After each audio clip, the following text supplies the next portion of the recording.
19 জুলাই ছাত্র জনতার আন্দোলনে রাজধানীর মিরপুরে পুলিশের গুলিতে নিহত হন কিশোরগঞ্জের তারিকুল ইসলাম Rubel.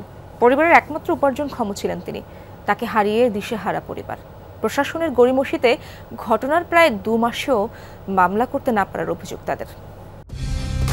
Colour expert, George sap এবং মাইল্ড অন হ্যান্ডস টেকনোলজি সমৃদ্ধ অরিক্স ক্রিস্টাল ওয়াশ আপনার লন্ড্রি এক্সপার্ট। প্রায় 2 মাস হলো হারিয়েছেন সন্তান। কোনো সান্ত্বনাই এখনো থামাতে পারছে না মায়ের আহাজারি। বেঁচে আছেন স্মৃতি আঁকড়ে ধরে। কিশোরগঞ্জে তারিকুল ইসলাম রুবেল রাজধানীতে একটি বেসরকারি কোম্পানিতে চাকরি করতেন। গত 19 জুলাই মিরপুরে ছাত্র জনতার আন্দোলনে যোগ দিয়েছিলেন তিনি। পুলিশের গুলিতে প্রাণ হারান ঘটনাস্থলেই।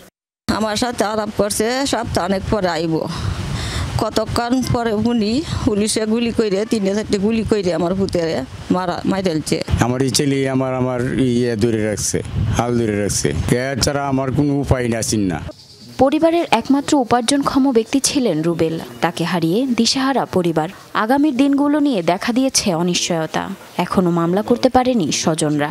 টাকা কিশোরগঞ্জ করছি আমার ভাইয়ের হত্যার বিচারের জন্য। প্রতিটা জায়গায় প্রতিটা সেক্টরে এখনো আওয়ামী দালাল আছে। আমি এখনো মামলা করতে পারি নাই। আমি ডিসি অফিসে আমার ভাইয়ের লাশ পোস্টমর্টমের জন্য আবেদন করেছিলাম, তারা করে নাই এখনো। রুবেল হত্যায় শোকস্তব্ধ এলাকাবাসী। তারাও জড়িতদের বিচারের দাবি জানান। হত্যার বিচার চাই, পুলিশের ফাঁসি চাই, আমার ভাই রাষ্ট্রীয় মর্যাদা চাই। রুবেলকে যে হত্যা করেছে তার সঠিকভাবে বিচার চাই আমরা। জারিন অর্নি, যমুনা নিউজ।